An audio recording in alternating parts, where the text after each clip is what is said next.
सम्मानित साथियों, जय हिंद। साथियों, आज के इस कालखंड में दीक्षा एप्लीकेशन के संदर्भ में महत्वपूर्ण जानकारी प्राप्त करते हुए इसकी महत्वपूर्ण सेटिंग के बारे में जानते हैं। यदि हम यह सेटिंग करेंगे तो हमको बार बार दीक्षा एप्लीकेशन को डिलीट कर डाउनलोड करने की आवश्यकता नहीं होगी। यदि दीक्षा एप्लीकेशन पर कोई एरर आ जाता है तो उस एरर का समाधान आसानी से हो जाएगा। जैसा कि आपको ज्ञात है, वर्तमान में हम निष्ठा प्रशिक्षण के जो मॉड्यूल्स हैं उनको पूरा कर रहे हैं। और साथियों, जब इन मॉड्यूल्स को पूरा करते हैं तो हमको कई तरह की समस्याओं का सामना करना पड़ता है, जैसे कि प्रमाण पत्र का डाउनलोड ना हो पाना। हम जो मॉड्यूल पूरा कर भी लेते हैं तो भी प्रमाण पत्र नहीं आ पाता है, तो ये समस्या हो गई। इस तरह से वीडियो कंटेंट नहीं चल पाते, या फिर कोई पीडीएफ कोई डॉक्यूमेंट्स नहीं खुल पाता है, या गतिविधि की जो लिंक दी गई है लिंक ओपन नहीं हो पाती है, क्यूआर कोड अमान्य बताता है। तो ऐसी कई तरह की समस्याएं हमारे सामने आती हैं। और साथियों, मुझे बहुत सारे शिक्षक साथियों ने कमेंट करके ये सब सारी बातें बताई है।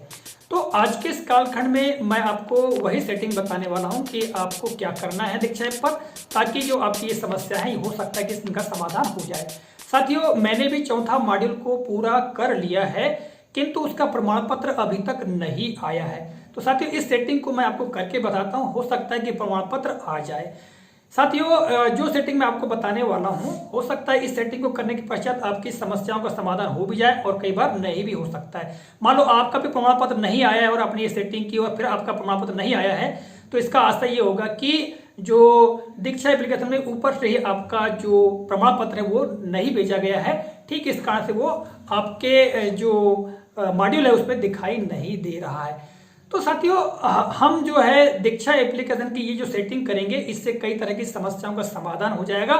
और एक बात आपको बताना चाहता हूं कि यह जो सेटिंग मैं आपको बताने वाला हूं, यह सेटिंग केवल दीक्षा एप्लीकेशन के लिए ही नहीं, अपितु बहुत सारे एप्लीकेशन जिनमें कई तरह के एरर आ जाती हैं या जो प्रॉपरली कार्य नहीं करते हैं, तो फिर हम ये सेटिंग करने के पश्चात वो जो एप्लीकेशन है वो तरीके से कार्य करना प्रारंभ कर देते हैं और समस्याओं का समाधान हो जाता है। तो साथियों, इसके लिए हमको चलना पड़ेगा सीधे मोबाइल के स्क्रीन पर, और हम वहीं से सारी बातों को समझते हैं। और मैं प्रैक्टिकली आपको बताता हूं, क्योंकि मेरा प्रमाण पत्र अभी तक नहीं आया है, तो प्रमाण पत्र आता है या नहीं ये भी हम देख लेंगे। चलिए प्रारंभ करते हैं।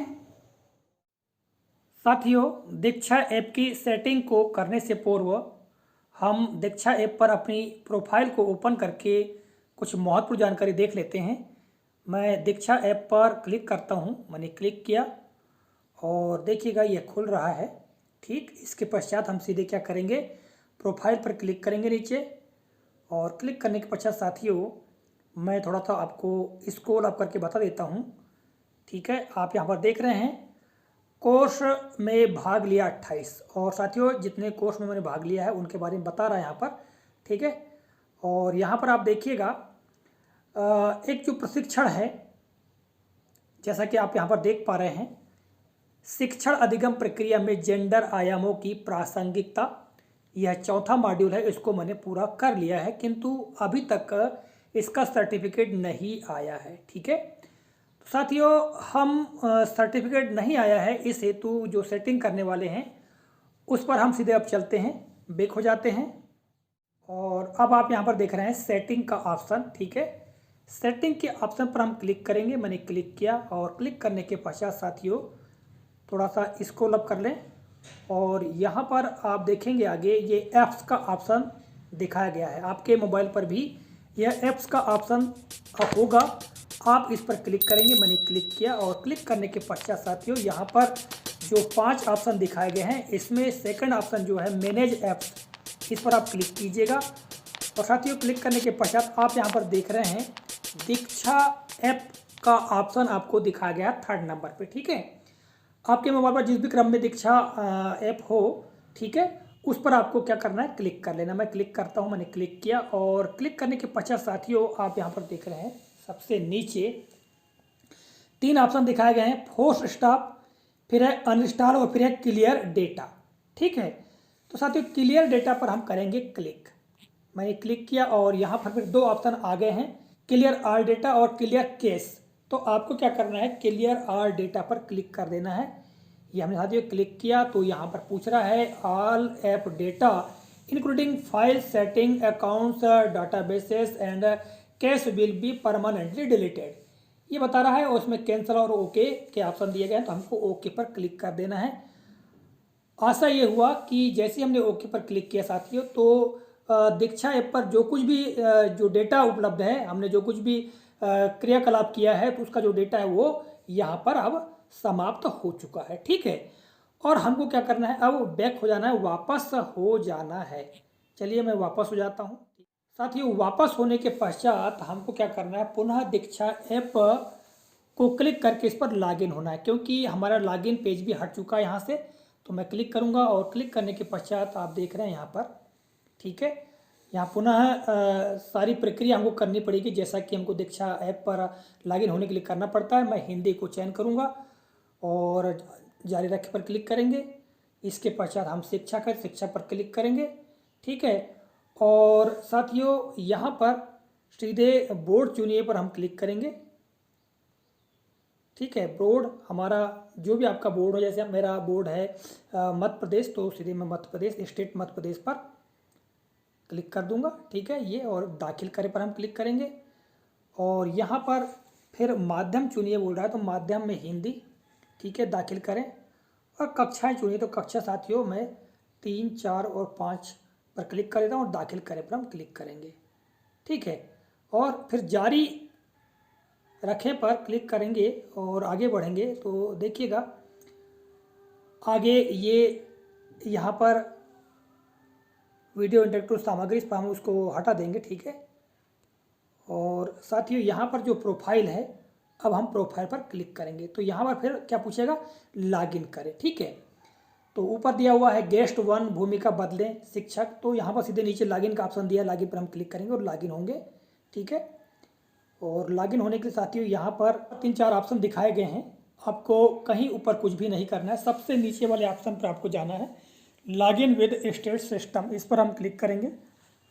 और क्लिक करने के पश्चात हम देखिएगा यहाँ पहुँच रहे हैं इस नए पेज पर। ठीक है, और सेलेक्ट योर स्टेट पर हम क्लिक करेंगे और हमारा जो स्टेट है मध्य प्रदेश, स्टेट मध्य प्रदेश पर क्लिक कर देंगे और सबमिट पर क्लिक कर देंगे। ठीक है, इसके पश्चात यहाँ देखिएगा अन्य जानकारी, यूजर नेम और पासवर्ड डाल देना है। तो मैं अपना यूजर नेम डाल लेता हूँ और पासवर्ड। साथियों, यूजर नेम और पासवर्ड डालने के पश्चात रिमेंबर मी पर हम क्लिक कर देंगे और लॉगिन पर क्लिक कर लेंगे। ठीक है, मैंने लॉगिन पर ही क्लिक किया। तो लॉगिन पर जैसे हम क्लिक करेंगे, देखिएगा लॉगिन होने लगा है ना। और लॉगिन हो जाने के पश्चात साथियों यहाँ पर देख रहे हैं आप मेरी प्रोफाइल। ठीक है, प्रोफाइल खुल जाने के पश्चात साथियों थोड़ा हम स्क्रॉल अप कर लेते हैं और यहाँ पर आप देखिएगा कोर्स में भाग लिया है ना 29, और जो पूर्व में हमने देखा था जिस प्रशिक्षण का सर्टिफिकेट नहीं आया था, उस प्रशिक्षण को हम पुनः देख लेते हैं। नीचे आप देख रहे हैं 26 अधिक पर हम क्लिक करेंगे। ठीक है, और बाकी जो हैं साथियों प्रशिक्षण यहाँ पर खुलकर आ रहे हैं। आप देख रहे हैं यहाँ पर शिक्षण अधिगम प्रक्रिया में जेंडर आयामों की प्रासंगिकता, जो कि पूर्व में यहाँ पर सर्टिफिकेट नहीं दिखा रहा था, चूँकि अब क्लियर डेटा करने के पश्चात यहाँ पर सर्टिफिकेट भी आ चुका है। ठीक है, मैं सर्टिफिकेट पर क्लिक करता हूँ, ये क्लिक किया साथियों, और देखिएगा यहाँ पर क्या आ रहा है, फाइल प्रबंधक फाइल डाउनलोड करने और कंटेंट को एसडी कार्ड में स्थानांतरित करने के लिए स्टोरेज की अनुमति जरूरी है, स्वीकार्य।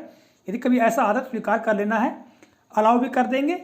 और अलाउ करने के पश्चात प्रमाण पत्र डाउनलोड हो रहा है, आप देख पा रहे हैं। ठीक है, और साथियों प्रमाण पत्र जब डाउनलोड हो जाएगा, इसके बाद ये देखिएगा यहाँ पर मेरा सर्टिफिकेट ये दिखाई दे रहा है, आप देख पा रहे हैं। ठीक है साथियों, तो इस तरह से आपने देखा कि हम दीक्षा ऐप पर एक छोटी सी सेटिंग करके भी बहुत सारी समस्याओं का समाधान कर सकते हैं। साथियों, एक ही समस्या नहीं, यदि किसी भी प्रकार की समस्या यदि दीक्षा ऐप पर आती है, वीडियो नहीं चल पा रहे हैं, कोई कंटेंट नहीं खुल पा रहा है, पीडीएफ वगैरह नहीं खुल पा रहे हैं, तो आप हो सकता है कभी कभी दीक्षा ऐप पर कोई परेशानी आ जाती, तो इसके डेटा को क्लियर करने के पश्चात पुनः आप लॉगिन हो करके समस्या का समाधान कर सकते हैं। साथ ही एक समस्या ये भी कभी कभी आती है कि सर्वर डाउन होने की वजह से या नेटवर्क प्रॉब्लम की वजह से हमको लॉगिन होने में समस्या होती है, किंतु यह समस्या हमेशा के लिए नहीं होती है। हम क्लियर डेटा करके लॉगिन हो सकते हैं और अपनी विभिन्न प्रकार की समस्याओं का समाधान कर सकते हैं। तो साथियों, अब चलते हैं सीधे व्हाइट बोर्ड पर। तो साथियों, इस तरह से आज के इस कालखंड में आपको मैंने दीक्षा एप्लीकेशन संबंधित जो डेटा क्लियर करने वाली सेटिंग बताया है, इससे आपको बार बार दीक्षा एप्लीकेशन को डिलीट कर डाउनलोड करने की आवश्यकता नहीं होगी।